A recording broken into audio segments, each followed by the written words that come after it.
अस्सलाम वालेकुम and welcome to जोर का जोड़। आई होप आप लोग खैरियत से होंगे और अच्छे से अपना ख्याल रख रहे होंगे। Another day, another show and again a lot to discuss and definitely something not really good because जिस तरह कल परफॉर्मेंस रही टीम पाकिस्तान की साउथ अफ्रीका के अगेंस्ट T20 जो पहला खेला गया उसमें जो परफॉर्मेंस रही, क्या क्या फ्लॉज थे, क्या क्या मसले थे एंड अगेन हम घूम फिर कैसा लगता है वहीं आ गए हैं, वही ओपनिंग पेयर, वही डिबेट, वही इशू, वही मसला, taking it deep down and not finishing your job. बहुत सारे मसाइल उसके हवाले से डिस्कस करेंगे। साथ ही साथ यस चैंपियंस कप T20 भी जारी है, वहां क्या क्या हो रहा है। बड़ी खुश नसीब है पाकिस्तान क्रिकेट बोर्ड के चैंपियंस ट्रॉफी पे लोगों की बहुत नजर है, पाकिस्तान जीतेगा कि इंडिया जीतेगा इस बहस मुबाइसे में, इसलिए चैंपियंस कप T20 पे जो नजर नहीं जा रही उस पर भी बात करना जरूरी है कि क्या क्या फ्लॉज है उस पर। एंड देन चैंपियंस ट्रॉफी भी बात होगी। मैं हूं सवेरा पाशा और मेरे साथ मौजूद है हाफिज मोहम्मद इमरान। और बिल्कुल अभी से कुछ देर पहले सवेरा फ्यूजन मॉडल के बारे में खबर मिली है कि शायद भारतीय मीडिया के मुताबिक BCCI इस पर रजामंद है, लेकिन फाइनल का मसला अभी तक और जो नॉकआउट मैचेस हैं उसका भी अपनी जगह पर मौजूद है। क्या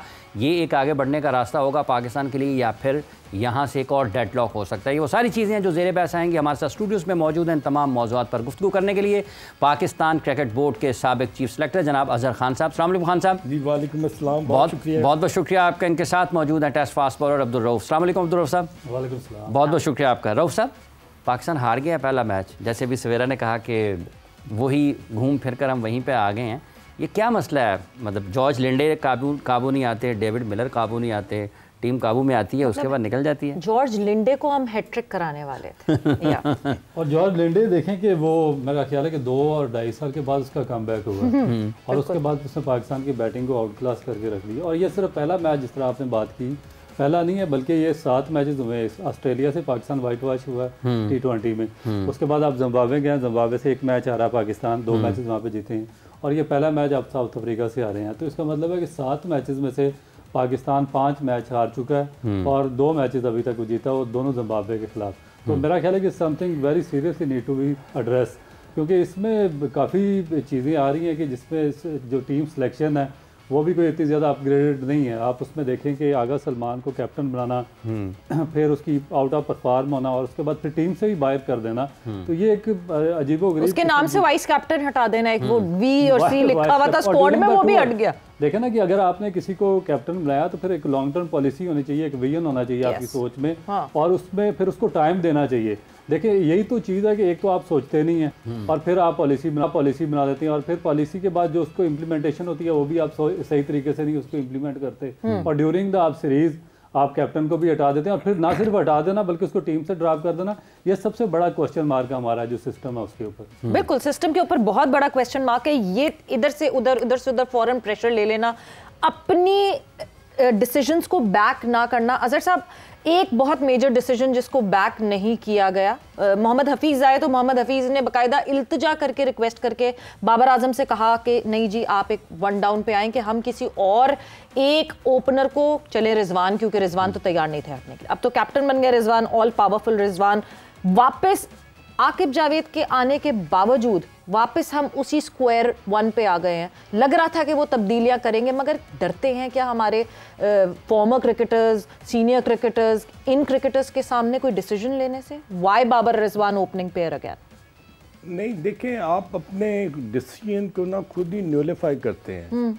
you know, either you stick to your previous plan जो आपका था कि जी बाबर ने और रिजवान ने ही ओपन करनी है, और you kept on changing even के ये ज़रूरी नहीं है कि जिम्बाब्वे है या ऑस्ट्रेलिया या साउथ अफ्रीका है, but you need to be very precise and clear in your mind.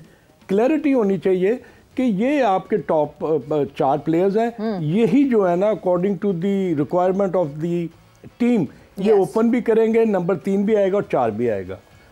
अब आप देखें कि साइम अयूब की अगर आप बात करें तो साइम अयूब जो है ना वो T20 में ही is an ideal player to go at number 1 और वहाँ वो एक्सप्रेस करना उसको आता है, उसको वो जो पावर प्ले का एग्जैक्टली पावर प्ले को उसको यूटिलाइज करना आता है and he has this ability to hit the ball. जो भी short of length ball middle और लेग पे होगा ना वो स्क्वायर लेग और मिड विकेट की तरफ बहुत जोर से हिट मारता है and then he started playing well on the off side also.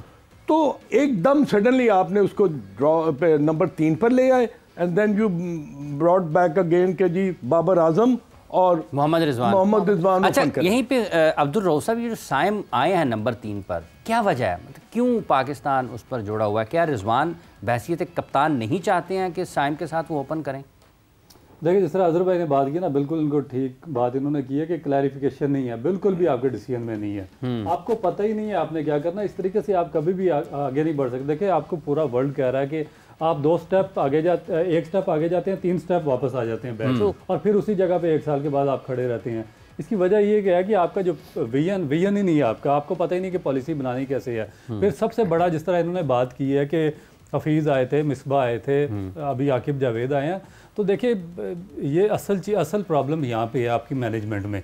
देखिए, जब आपने किसी को हेड कोच बनाना होता है ना, तो आप उसकी एडवर्टाइज करते हैं जिस पोस्ट को, उस पोस्ट पे आप अगर देखें तो काफ़ी ज़्यादा पॉइंट्स हैं कि हेड कोच के लिए ये एजुकेशन रिक्वायर्ड है, ये क्वालिफिकेशन रिक्वायर्ड है, ये उसका तजुर्बा होना चाहिए, बैकग्राउंड ये होना चाहिए, एक्सपीरियंस ये होना चाहिए, फिर उसने कहाँ पे काम किया हुआ, ग्रास रूट पे उसकी डेवलपमेंट किया, किन किन कंट्रीज के साथ कहाँ पे उसने काम किया हुआ, ये सारी चीज़ें हेड कोच के रोल्स में आ जाती हैं। फिर सिर्फ ये नहीं होता कि पाकिस्तान की टीम उसने चलानी होती है, उसने स्ट्रेटजिकली आपका पूरा डोमेस्टिक का जो स्ट्रक्चर होता है उसको बिल्ड करना होता है, साथ लेके चलना होता है। और ये मेरा ख्याल है कि जो हेड कोच की जॉब है, ये इसको मेरा नहीं ख्याल कि इतना ज़्यादा इसको आप क्रिकेट के साथ रिलेटेड कर सकते हैं, क्योंकि आप ऑस्ट्रेलियन कोच थे जॉन बुकैनन, जिन्होंने 2 वर्ल्ड कप जीते हैं, उनका क्रिकेटिंग कैरियर शायद मेरा ख्याल है कि बिल्कुल ना होने के बराबर था, लेकिन उनके पास 4 PhD की डिग्रीज थी उनके पास। इस वजह से उन्होंने ऑस्ट्रेलियन जो क्रिकेट थी उसको नए ट्रैक्स पे डाला, और इसमें भी कोई डाउट नहीं कि जो उनके अंडर थे दुनिया के टॉप सुपरस्टार्स उस दौर के खेल रहे थे, शेन वॉर्न, मैकग्रा, स्टीवा जैसे लोगों को उन्होंने कंट्रोल में रखा, अपनी पॉलिसीज दी, इंप्लीमेंट करवाई, सारा ऑस्ट्रेलियन स्ट्रक्चर बिल्ड किया डोमेस्टिक से टॉप तक, और उन्होंने ऑस्ट्रेलिया को एक स्मूथली उसको चला के लेकर गए। हमारा जो पाकिस्तान क्रिकेट बोर्ड है ना, उसका विजन इसमें बिल्कुल भी नहीं है, क्लैरिटी नहीं है, उनको पता ही नहीं है किसको बनाना। हमारे साथ दोपहर को एक बंदा कोचिंग लेवल 2 कोर्स कर रहा होता है, और शाम के वक्त तो पाकिस्तान टीम का हेड कोच लगा होता है, मैनेजर लगा होता है। नॉन क्लैरिटी की तो बात वहीं से क्लियर हो जाती है कि आप गैरी कर्स्टन के स्टेक पे जो है आप आकिब जावेद साहब को लेकर आते हैं। आकिब जावेद साहब आते ही जो है वो कुछ टफ डिसीजंस लेते हैं, मगर वो टफ डिसीजंस बाद में ये पता चलता है कि वो सिर्फ कोई प्लास्टिक सर्जरी हो रही है और इंटरनली कुछ सही नहीं हो रहा है। वापस हम उसी स्क्वायर वन पे आ जाते हैं। जिम्बाब्वे के अगेंस्ट जो T20 की टीम खेली थी, क्यों हम फॉलो अप करके उसी टीम को कैरी फॉरवर्ड नहीं कर सकते थे अजहर साहब? T20 अब हमारा फोकस 2026 में है, क्यों ना हम अभी से वो टीम बनाएं? क्यों नहीं हम अपने सीनियर्स को कहें थैंक यू वेरी मच? हार जाएंगे ना, इनके साथ भी तो हार रहे हैं, उनके साथ हारेंगे, एटलीस्ट उनको मैच प्रैक्टिस तो मिलेगी। नहीं सवेरा, आप देखें कि कंपैरिजन करें पाकिस्तान और साउथ अफ्रीका का जी, उन्होंने 5 से 6 प्लेयर्स जो है ना अपने, जो उनके रेगुलर खेल रहे थे, पार्ट ऑफ देयर टीम, उनको उन्होंने कहा कि नहीं, you have played that series against Sri Lanka, आपने बड़ी मेहनत के साथ खेला है, यू नीड सम रेस्ट, हम आपको वनडे में लेके आएंगे। खान साहब इजाफा हो जाता है कि वो भी 2 टीमें बैक वक्त इंटरनेशनल क्रिकेट पे है ना। अब आप देखें कि जो T20 है ना, जैसे रऊफ ने बात की कि इसकी जो डायनेमिक्स है ना वो चेंज हो गई हुई हैं। अगर आप इस मैच को माइन्यूटली अगर आपने देखा हो ना, तो इसमें ना, अब एज ए क्रिकेटर मैं अगर देख रहा हूँ ना, तो मुझे जो 20वां ओवर था ना, वो सबसे इम्पोर्टेंट लगा, which has change the whole complexion of the game. 20वां over while we were bowling, as a bowler किसने ओवर किया? आपके वो खब्बे ने, लेफ्ट आर्म चाइना मैन ने।